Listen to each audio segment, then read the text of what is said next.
बिस्मिल्लाहिर्रहमानिर्रहीम। Students, I hope you are well and enjoying your life.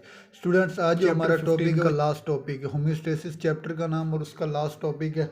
आज जो हमने डिस्कस करना है वो हमने थर्मो रेगुलेशन इन मैमल्स करना है कि किस तरह मैमल्स के अंदर टेम्परेचर थर्मो रेगुलेट रहता है, कि किस तरह मैमल्स के अंदर टेम्परेचर रेगुलेट करता है इन हॉट कोल्ड इन्वायरमेंट्स में, इन वार्म इन्वायरमेंट। तो थर्मो रेगुलेशन की डेफिनेशन हमने इस चैप्टर के स्टार्ट में भी डिस्कस की। लास्ट टॉपिक में हमने ब्रीफली डिस्कस की कि thermoregulation is maintenance of internal body temperature as compare to the outside the environment.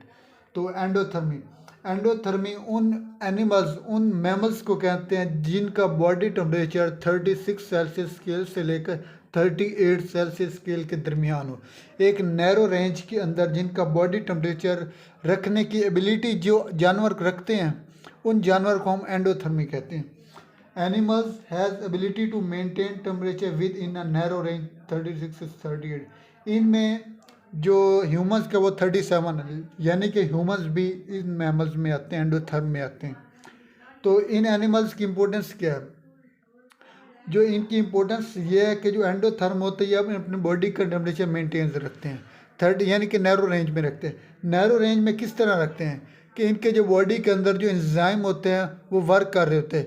इनकी बॉडी के अंदर एक्सेस अमाउंट में एंजाइम होते हैं। जब एक्सेस अमाउंट में एंजाइम वर्क करते हैं तो इनका मेटाबॉलिज्म रेट हाई होता है। जब मेटाबॉलिज्म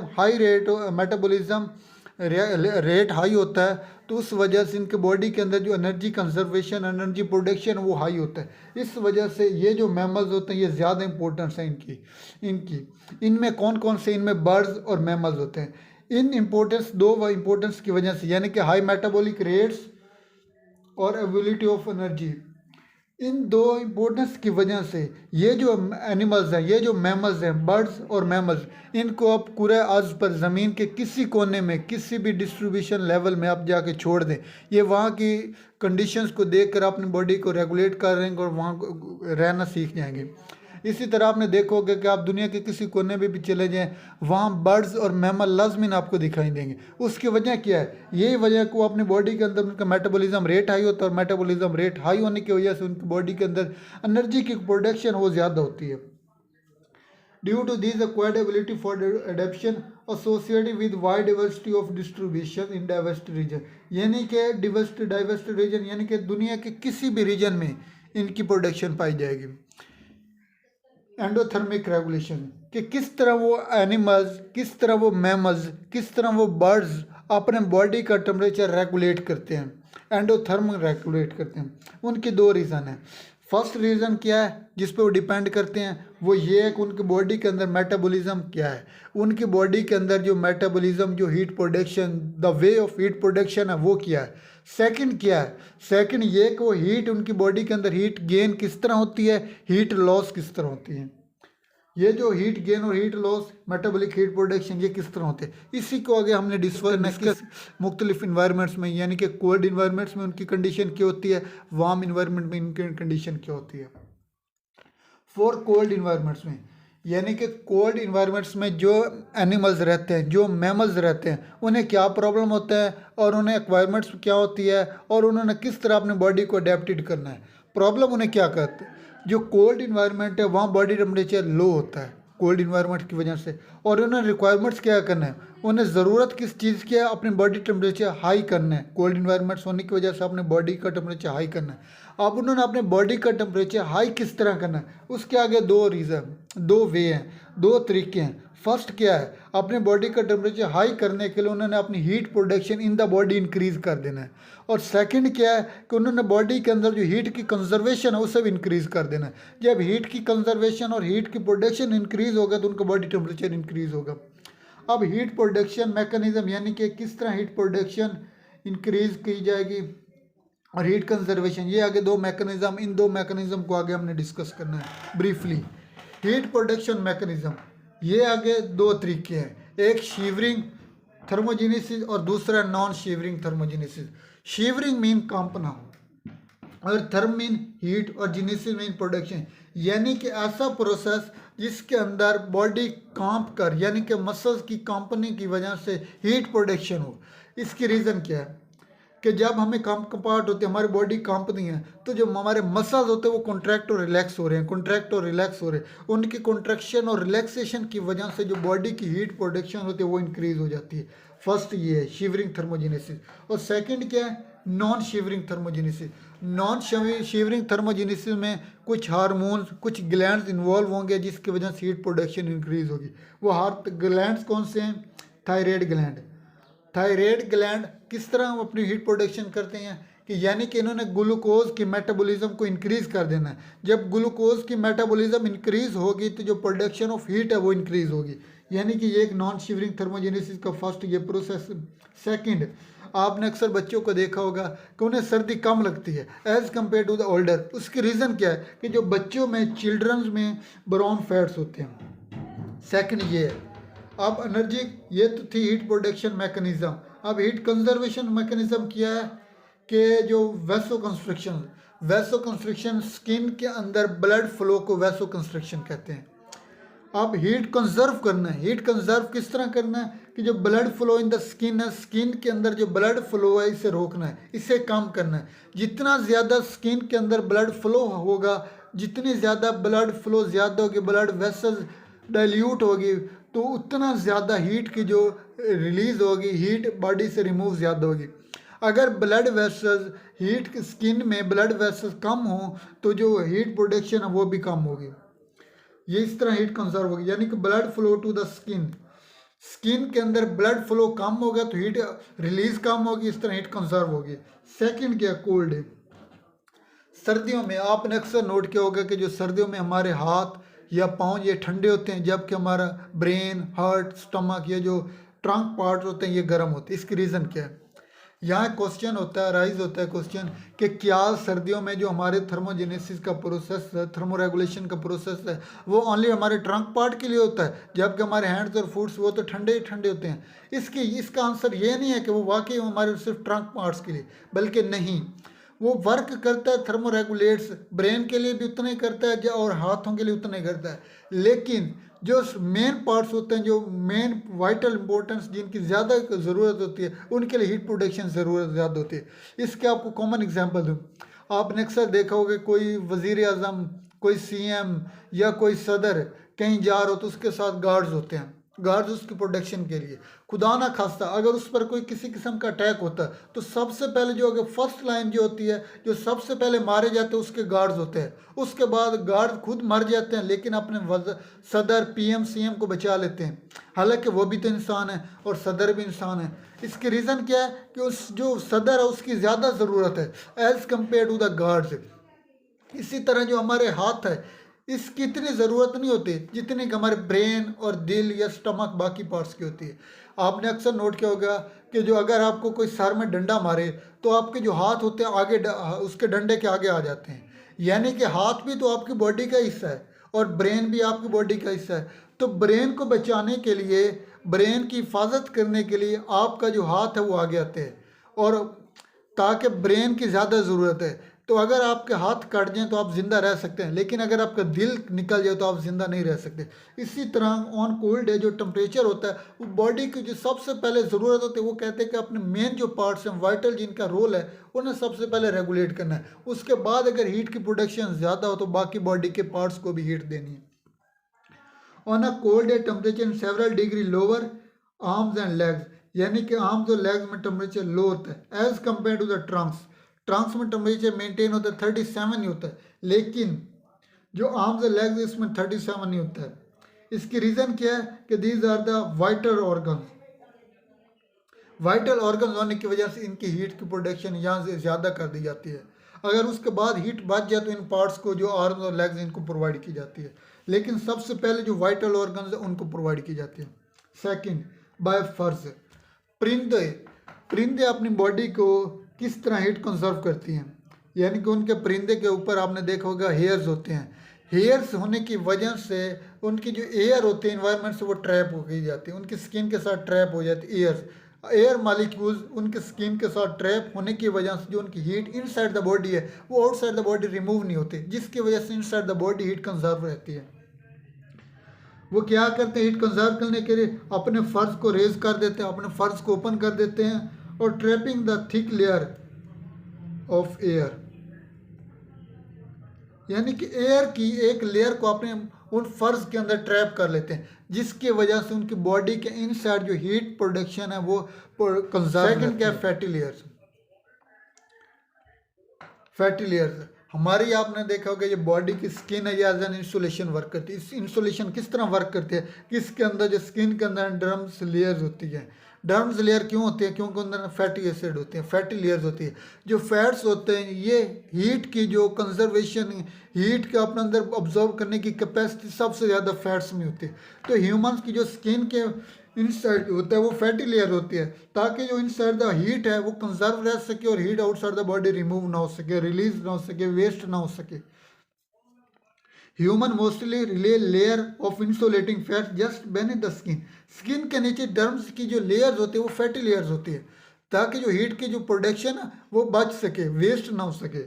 ब्लबर्स, ब्लबर्स किस में होते हैं? Marine animals. मैरीन एनिमल्स जिसमें व्हेल और सील होते हैं। ये जो मैमल्स होते हैं, व्हेल और सील्स, इनकी स्किन के नीचे फैट्स की लेयर होती हैं। इनके जो फैट्स की लेयर होने की वजह से इसे हम ब्लबर्स कहते हैं कि ये ब्लबर्स के जरिए अपनी बॉडी को इंसुलेट करते हैं, ताकि इनकी बॉडी के इनसाइड द हीट्स रिमूव ना हो सके। आपने भी अक्सर देखा होगा कि इनके जो व्हेल जो फिशेज होते हैं, इनके अगर हम स्किन का ऊपर वाला हिस्सा काटें तो इनके नीचे बड़े बड़े फैट्स के होते हैं, ताकि उनकी जो इंसुलेटिंग का काम करती है, ताकि हीट की जो प्रोडक्शन है वो कम से कम हो सके और जो हीट की कंजर्वेशन वो ज़्यादा से ज़्यादा हो सके। वार्म इन्वायरमेंट, यानी कि अगर आउटसाइड द इन्वायरमेंट में वार्म इन्वायरमेंट है, गर्म इन्वायरमेंट है, तो इस इन्वायरमेंट्स में उन्होंने जो मैमल्स हैं, बर्ड्स हैं, उन्होंने अपने बॉडी को किस तरह रेगुलेट करते हैं। फर्स्ट इन्हें प्रॉब्लम्स क्या होते हैं, प्रॉब्लम के बाद इन्हें रिक्वायरमेंट्स क्या होते हैं, ज़रूरत किस चीज़ की होती है, और इन्होंने किस तरह अपनी बॉडी को रेगुलेट करना है। प्रॉब्लम इन्हें क्या होता है? अगर बॉडी इन्वायरमेंट्स वार्म है, गर्म है, तो इनका बॉडी टेम्परेचर इंक्रीज हो जाएगा। अब प्रॉब्लम यह है कि बॉडी टेम्परेचर इंक्रीज होगा। जब बॉडी टेम्परेचर इंक्रीज होगा तो उन्होंने क्या करना है? अपनी बॉडी की हीट की जो प्रोडक्शन है उसकी जो हीट है उसकी लॉस ज़्यादा से ज़्यादा करना है, ताकि ये बॉडी से हीट ज़्यादा से ज़्यादा लॉस हो और इनका जो हीट का बॉडी का जो टेम्परेचर है वो लो हो सके। रिक्वायरमेंट्स क्या करने की हीट है वो लो हो सके। इसकी example marine mammals. Marine mammals की जो स्किन के अपर लेयर्स होती है उनके अंदर ब्लड वेसल्स होते हैं। इस चैप्टर के हमने टॉपिक के स्टार्ट में वैसो कंस्ट्रक्शन ये डिस्कस किया है कि वैसो कंस्ट्रक्शन क्या होती है कि ब्लड वेसल्स होती हैं स्किन के नीचे। अगर ये ब्लड वेसल्स ज़्यादा हों तो जो एनर्जी है, जो हीट प्रोडक्शन है वो ज़्यादा से ज़्यादा वेस्ट होती है। अगर ये ब्लड वेसल्स कम हो तो ये स्किन के अंदर जो हीट की प्रोडक्शन है वो कम होती है और हीट कंजर्व ज़्यादा होती है। तो जो मैरीन मैमल्स होते हैं ये क्या करते हैं? ब्लड वेसल्स की number of large increase, blood vessels को इंक्रीज कर देते हैं। ब्लड वेसल्स इंक्रीज होने की वजह से इनकी जो बॉडी के इनसाइड द हीट्स होती है वो वेस्ट ज़्यादा से ज़्यादा होती है। अब ट्रिस्टल मैमल्स के लैंड पर रहने वाले मैमल्स किस तरह अपने बॉडी को रेगुलेट करते हैं, किस तरह थर्मो रेगुलेट करते हैं। इसके 3 प्रोसेस हैं, 3 वे हैं, 3 तरीके हैं जिसकी वजह से अपने बॉडी को रेगुलेट करते हैं। जो ह्यूमंस होते हैं ये करते हैं बाय स्वेटिंग से, पसीने से। यानी कि जब बॉडी से पसीना आता है तो स्वेट है तो हमारी बॉडी कूल होती है, ठंडी हो जाती है। तो स्वेटिंग जो होते हैं ये as a cooling effect produce करती है। यानी कि इधर हम लिख लें स्वेटिंग।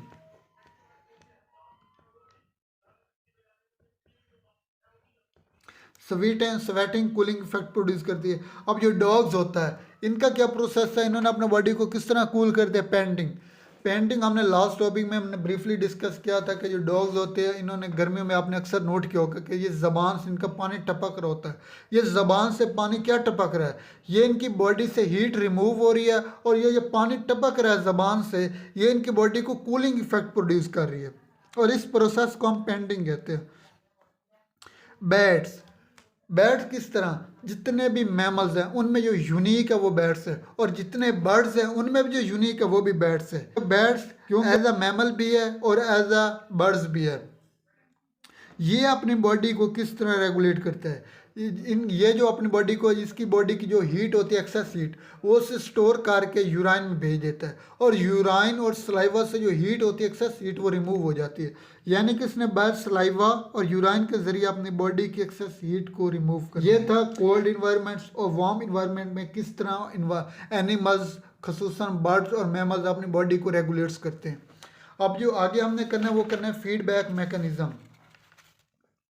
फीडबैक मैकेनिज्म यानी कि किस तरह, ये ओनली ह्यूमंस के लिए है कि किस तरह ह्यूमंस ने अपने बॉडी का टेम्परेचर रेगुलेट्स करता है, किस तरह अगर हीट इन्वायरमेंट्स में ज़्यादा है तो किस तरह उसका मैसेज जो है वो ब्रेन तक जाएगा, और ब्रेन किस तरह वो आगे इफेक्ट्स को काम करने का कहेगा। सबसे पहले होम्योस्टेटिक थर्मोस्टेट। होम्योस्टेट यानी कि मेंटेन करना है बॉडी टेम्परेचर। थर्मोस्टेट एक खास रेंज तक। जो ये तमाम काम होता है ना थर्मोस्टेटिक का, ये जो ह्यूमंस के अंदर ये सिर्फ करता है हाइपोथैलेमस। हाइपोथैलेमस एक ब्रेन का पार्ट है जिसने तकरीबन बॉडी के तमाम जितने भी वर्क्स होते हैं वो हाइपोथैलेमस के अंदर होते हैं। और हाइपोथैलेमस को हम एज आ ह्यूमंस का जितना भी ब्रेन होता है वो हाइपोथैलेमस कहते हैं। यानी कि किसी की यादाश्त, किसी के काम करने की सलाहियत को अगर हमने जांचना है तो उसके हाइपोथैलेमस के जरिए जांच सकते हैं कि उसका हाइपोथैलेमस किस तरह वर्क कर रहे हैं। अगर उसके बॉडी का टेम्परेचर इंक्रीज हो गया है, अब बॉडी का टेम्परेचर इंक्रीज हो गया तो उसे ठंडा करना है, टेम्परेचर लो करना है। अब टेम्परेचर लो किस तरह करना है कि ये जो स्किन के अगर ऊपर हमने देखा कि टेम्परेचर हाई हो गया, जब टेम्परेचर इंक्रीज हो गया, जो स्किन के थर्मो रिसेप्टर सेल्स हैं ये क्या करेंगे, थर्मो रिसेप्टर सेल्स ये ब्रेन को मैसेज करेंगे। क्या मैसेज करेंगे कि स्किन का जो टेम्परेचर है वो हाई हो गया। थर्मो रिसेप्टर एंड स्किन क्या मैसेज करेंगे, जो टेम्परेचर है वो हाई हो गया। अब ये जो ये मैसेज करेंगे हाइपोथैलेमस को, ब्रेन को, और ये हाइपोथैलेमस की तरफ क्या मैसेज है कि टेम्परेचर हाई हो गया। अब हाइपोथैलेमस में ने कुछ ऐसे ऑर्गन्स को, कुछ ऐसे फैक्टर्स को एक्टिव करना है ताकि वो बॉडी का जो टेम्परेचर है उन्हें मेंटेन कर सके। वो क्या फैक्टर्स हैं, वो क्या ऑर्गन्स हैं, वो ये कि सबसे पहले इसने ब्लड वेसल डायलेट्स करने हैं। वही कि स्किन के अंदर वेसो कंस्ट्रक्शन का प्रोसेस जो है, उसने जो स्किन के अंदर ब्लड फ्लो हो रहा है उसके जो वेसल्स है उन्हें डायलेट्स कर दिए। जब डायलेट्स होंगे तो ब्लड की जो फ्लो हो गया वो ज़्यादा से ज़्यादा होगा। जब ब्लड फ्लो ज़्यादा से ज़्यादा होगा तो इस वक्त जो हीट होगी उसकी जो हीट की जो रिमूवल है, हीट की जो वेस्टेज है वो ज़्यादा होगी और बॉडी से ज़्यादा हीट रिमूव होगी। फर्स्ट हाइपोथैलेमस क्या करेगा, ब्लड वेसल्स को डायलेट्स करेगा। सेकंड क्या है, सेकंड ये जो स्किन के ऊपर जो स्वेट ग्लैंड है उन्हें एक्टिव कर देगा, और उस जो स्वेट ग्लैंड है ये स्किन के ऊपर स्वेटिंग प्रोड्यूस करेंगे, पसीना आएगा। जब स्किन के ऊपर पसीना आएगा तो पसीने के जरिए जो बॉडी कूल होगी, ठंडी होगी, और जो हीट की जो रिमूवल ज़्यादा से ज़्यादा होगी। ये था अगर टेम्परेचर बॉडी का हाई हो गया। अगर टेम्परेचर बॉडी का लो हो गया, जिस तरह सर्दियों में कुछ ऐसे इलाके हैं जहाँ पे नेगेटिव में टेम्परेचर होता है, अगर उन इलाकों में हमारे बॉडी का टेम्परेचर लो हो गया तो किस तरह thermo receptor cells of the skin ने ब्रेन को मैसेज करना है। In case of decrease temperature, यहाँ टेम्परेचर डिक्रीज हो चुका है स्किन का, बॉडी का सॉरी, तो जो बॉडी का टेम्परेचर जब डिक्रीज हो तो जो thermo receptor cells of the skin है इन्होंने ब्रेन को मैसेज करने के बॉडी का टेम्परेचर डिक्रीज हो चुका है। अब हाइपोथैलेमस की तरफ मैसेज आया कि बॉडी का टेम्परेचर डिक्रीज हो गया। अब हाइपोथैलेमस ने कुछ ऐसे इफेक्टर्स, कुछ ऐसे ग्लैंड्स, कुछ ऐसे ऑर्गन्स को एक्टिव करना है जो जाएंगे और बॉडी का टेम्परेचर को इंक्रीज करेंगे। वो इफेक्टर्स क्या है, सबसे पहले अगर बॉडी में स्वेटिंग हो रही है तो ये सबसे पहले क्या करेगा, स्वेटिंग को स्टॉप करेगा, क्योंकि स्वेटिंग कूलिंग इफेक्ट प्रोड्यूस कर दे। लेकिन यहाँ ऑलरेडी टेम्परेचर लो हो चुका है तो सबसे पहले ब्रेन क्या करेगा, अगर स्वेटिंग हो रही है तो स्वेटिंग को स्टॉप करेगा। सेकंड क्या है कि बॉडी के अंदर हीट प्रोडक्शन को इंक्रीज करेगा। हीट प्रोडक्शन किस तरह इंक्रीज होगी, ये थर्मोजेनेसिस का प्रोसेस को इंक्रीज करेगा। थर्मोजेनेसिस क्या, हमने लास्ट पीछे अभी पढ़ा है कि शिवरिंग थर्मोजेनेसिस और नॉन शिवरिंग थर्मोजेनेसिस, इन दोनों प्रोसेस को, इन दोनों हार्मोन्स को और जो ऑर्गन्स हैं जिसमें हमारे आते हैं जो होता है शिवरिंग प्रोसेस, इन दोनों ऑर्गन्स को एक्टिव करेगा कि ये दोनों एक्टिव हों और हीट प्रोडक्शन इंक्रीज करेंगे ताकि बॉडी का टेम्परेचर मेंटेन होगा। थर्ड क्या करेगा, थर्ड जो हीट की कंजर्वेशन है उसे भी ज़्यादा से ज़्यादा स्टॉप कर देगा। जब बॉडी के अंदर हीट कंजर्वेशन होगी और हीट प्रोडक्शन भी इंक्रीज होगा तो बॉडी का टेम्परेचर इंक्रीज हो जाएगा। अब ये है लास्ट टॉपिक, पायरेक्सिया। और तकरीबन चैप्टर 15 के जो इम्पोर्टेंट और मोस्ट इम्पोर्टेंट शॉर्ट क्वेश्चन, उनमें से एक जो मोस्ट इम्पोर्टेंट शॉर्ट क्वेश्चन वो पायरेक्सिया है। यानी कि पायरेक्सिया मीन कि बॉडी का टेम्परेचर, जब हमें बुखार होता है, फीवर होता है, तो उस वक्त हमारा बॉडी का टेम्परेचर 37 से भी ऊपर हो जाता है। तो क्या क्वेश्चन होता है, तो क्या इस वक्त जो हमारे बॉडी का जो टेम्परेचर होता है, जो रेगुलेशन का प्रोसेस है, जो क्या उस वक्त हमारी बॉडी का रेगुलेट करना स्टॉप हो जाता है, रेगुलेट करना रुक जाए? तो इसका जवाब है नहीं, बल्कि उस वक्त हमारा वर्क करता है, लेकिन जो उसकी तरफ मैसेज आता है वो मैसेज में मिस्टेक्स होती है। किस तरह? अगर आप कोई चीज़ लेने जाएं, किसी दुकानदार को आप उसे कहें कि इस मैंने एक चीज़ लेनी है, फ़र्ज़ कि आप किसी किराना स्टोर पे गए, उसे कहें कि मैंने 1 किलो शुगर लेनी है, 1 kg शुगर। अगर मिस्टेकन यहाँ एक के साथ एक हो गया, ये अब क्या बन गए, ये 11 बन गए।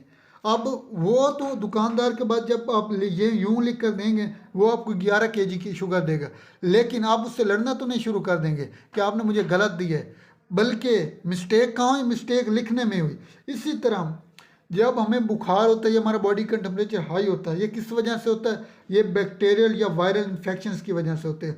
जब बैक्टीरियल या वायरल इन्फेक्शंस होते हैं तो उस वक्त हमारे बॉडी के जो वाइट सेल्स ऑफ ल्यूकोसाइट्स हैं, ये एक्टिव हो जाते हैं, और जब ये एक्टिव होते हैं तो ये रिलीज़ करते हैं पायरोजन।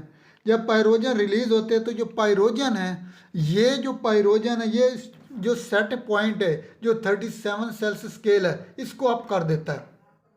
अप करके इसे चाहे वो 38 पे ले जाए या 40 पे ले जाए, ये डिपेंड करता है प्रोडक्शन ऑफ पायरोजन पे, रिलीज ऑफ पायरोजन पे। अगर पायरोजन की कंसंट्रेशन ज़्यादा है तो ये हो सकता है टेम्परेचर 40 पे पहुंच जाए। अगर पायरोजन की कंसंट्रेशन प्रोडक्शन कम है तो हो सकता है वो 38 पे रहे। तो ये डिपेंड करते हैं पायरोजन पे। इसी तरह वो ये 40 पे पहुंच गया, तब बाकी जितने पार्ट्स उसको जो मैसेज पहुंच रहे वो तो सिर्फ 40 सेल्सियस स्केल के पहुंच रहे। इस वजह से जो बुखार की हालत में, फीवर की हालत में जो बॉडी टेम्परेचर 40 पे पहुंच जाता है, इसकी रीज़न यही कि पायरोजन की वजह से ये मैसेज आगे जो कन्वे करता है ये रॉन्ग कन्वे कर देता है। तो जब ये मैसेज पहुंच गया 40 पे, अब हमने इससे बचना है। किस तरह बचना है? यानी कि अब बुखार को हमने दोबारा मेंटेन करना है। तो हम जब डॉक्टर के पास जाते हैं तो हमें देता है एंटीवायरल मेडिसिन देते हैं, एंटीबैक्टीरियल वायरस मेडिसिन देते हैं। जब ये एंटीवायरल या एंटीबैक्टीरियल मेडिसिन हम खाते हैं या ये अगेंस्ट लड़ते हैं पैथोजेंस के, पेस्टिसाइड के साथ, इंसेक्टिसाइड के साथ अगेंस्ट होते हैं, तो इनको दोबारा अगेंस्ट होते हैं, इनको ख़त्म करती हैं, और हमारे बॉडी का टेम्परेचर, ये जो पायरोजन की प्रोडक्शन है, ये स्टॉप हो जाती है और बॉडी का टेम्परेचर दोबारा मेंटेन हो जाता है 37 पे। तो आज हमारे चैप्टर 15 कंप्लीट हो गया है, और नेक्स्ट वीक के लिए जो हमने डिस्कस करना वो चैप्टर 16 डिस्कस करना है। तो आज के लिए इतना, इंशाल्लाह मिलेंगे नेक्स्ट वीडियो में, तब तक के लिए अल्लाह हाफिज़।